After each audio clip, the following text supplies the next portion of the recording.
In a world full of instant results, people are often quick to judge rookies, which is why many have started to label Connor Kobe as a straight-up bust despite him being a 7th round pick that's starting right now on the interior of the offensive line for San Francisco. And I'm not here to say he's been perfect, as he's definitely had his rookie mistakes and some areas he needs to continue to work on if he's going to be a long-term starter for this team.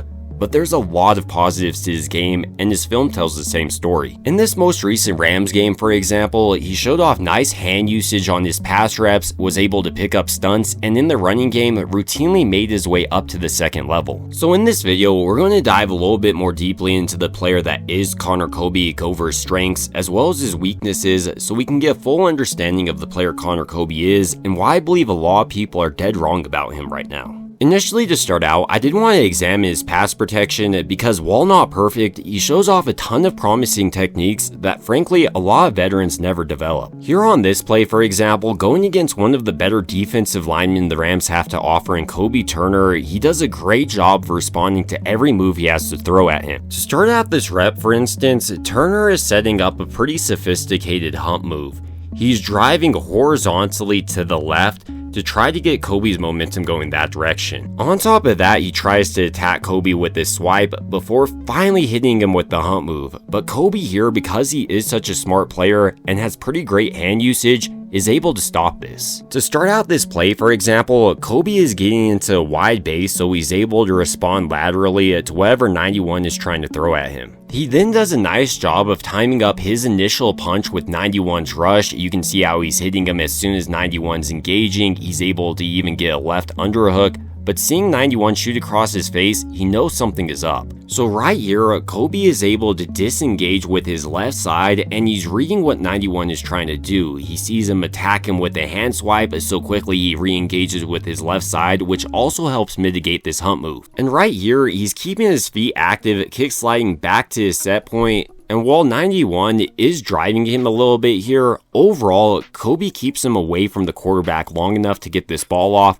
and I think this was a pretty great set by him. In a similar way here on this play, Turner once again is attempting to set up a hump move on Kobe, but this time, Kobe is able to drive him all the way into the ground. And the big reason Kobe was so successful on this play is just how crazy of an athlete he is. 91 is shooting his outside shoulder hard here, which would get many guards to commit and not be able to respond to this hump move.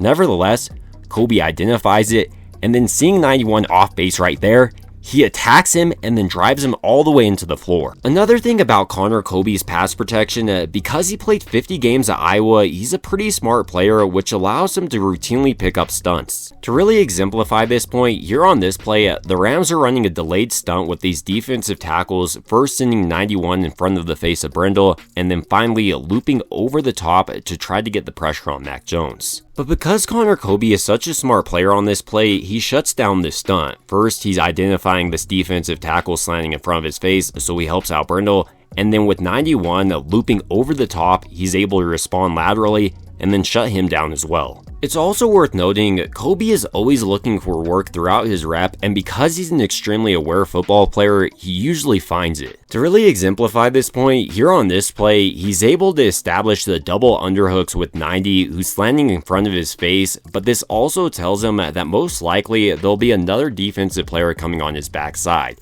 So once he's able to pass off to Brendel, or at least partially pass off, he then also helps Trent Williams pick up his man on this play. So right here, he's actually helping block two people. The final aspect of his pass protection I wanted to touch on is just how athletic of a guard he is. He received a relative athleticism score of 9.48, so he can go ahead and pull across the line like right here and block a defensive end, or even set up some screens. This athleticism also means he can do everything Kyle Shanahan wants out of a guard in the running game, like he can pull across the offensive line, kick out a defensive end, as well as double teaming his way up to the second level. Here on this play, for instance, San Francisco is running a trap play with Connor Kobe pulling across this offensive line to trap this defensive end, kicking him out right here, while San Francisco's other offensive linemen step up to the left side here. This requires an extremely athletic guard, as he needs to get here before the defensive end is able to blow up this play, and here you can see how Kobe is able to kick out this defensive end which really helps spring this run from Christian McCaffrey. Another vital skill Kobe was able to show off against the Rams was his ability to double team his way up to the second level. Here on this inside run, for instance, he's responsible for double teaming 91 up to the safety. So to start out this play, he ensures 91 is driven all the way into the ground, and then because he's such an athletic player, he's able to make his way up to the safety, respond laterally, and really help spring this Christian McCaffrey run. In a similar way on this play, he's responsible for double teaming 91 up to 48, and he does a nice job with his initial drive, driving him all the way into the ground, really showcasing his power on this play before almost making his way up to 48. I know he doesn't get there, but it's pretty close here. Outside of his ability to double team up to the second level, the final aspect of Kobe's run blocking I wanted to touch on is his hook blocks. He does a phenomenal job of quickly flipping his hips and cutting off defensive linemen from the play. Here on this play, for instance, he's responsible for hook blocking this defensive tackle, so rather than shooting straight directly towards him, he takes a 45-degree angle step to start to get his momentum going in that direction.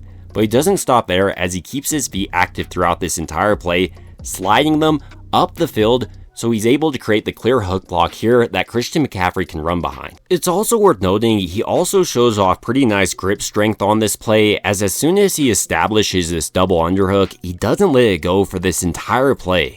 With all these positives to Connor Kobe's game, he is a 7th round rookie, so he definitely has some areas of concern, with one of the most notable in my opinion just being his short arms.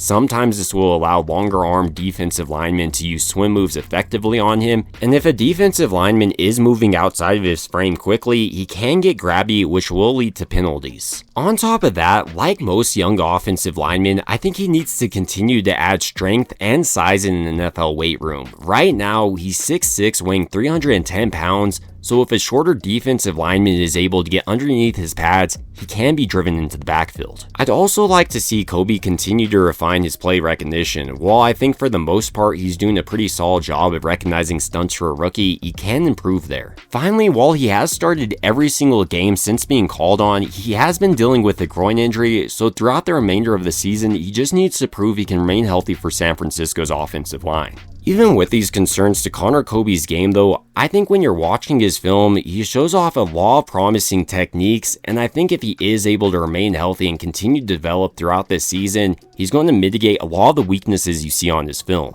Well, ultimately, these are just some of my thoughts on Connor Kobe after a couple of weeks starting. I think a lot of people have frankly just been too hard on the rookie. I mean, when you look back at Aaron Banks, San Francisco's 2nd round guard for instance, he didn't start until his 2nd year. And that alone should really highlight just how impressive it is what Connor Kobe is doing. I know he may not be perfect on every single rep, but for a 7th round rookie that's starting right now, I would say that's a major still. And even if he ends up being a backup for this team, that's pretty great value in the 7th round. Now though, I want to hear your thoughts about Connor Kobe as a player. Do you think he can end up developing into a pretty solid guard like I do, or do you think issues like his short arms will really hamper his development at the NFL level? It would also mean a ton to me if you did enjoy this video, if you could go ahead and like and subscribe. It truly helps out the channel a ton.